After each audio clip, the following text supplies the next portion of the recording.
Welcome to Sweet Life Beat Life. We hope this video helps. You start by choosing where the wallpaper will come from and why resolution matters. First, pick a reputable source, stock library, artist page, or your own photo, so quality and license are clear. Make sure you know your display resolution and aspect ratio, because picking the wrong size leads to blurring or unwanted cropping. Once you have a candidate, confirm usage rights to avoid surprises. Now that prerequisites are set, you're ready to download the correct file format and move to the next step. You now download and organize the wallpaper so it's easy to manage later. Choose the highest matching resolution in JPG or PNG. Avoid tiny thumbnails. Save the file into a dedicated folder, such as pictures/wallpapers, and keep a copy of the original to preserve quality.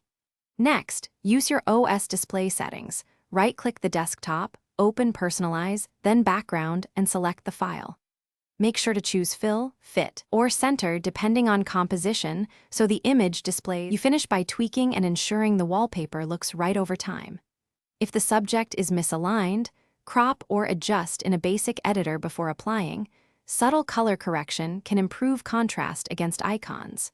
For multi-monitor setups, assign separate files per display or enable a slideshow, and make sure each monitor uses native resolution. If the wallpaper appears blurry or colors shift, recheck resolution and the file format.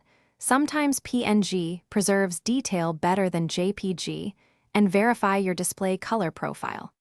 That single troubleshooting step usually resolves most visible issues.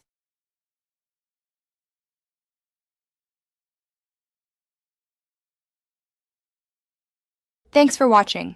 Consider subscribing if we helped you.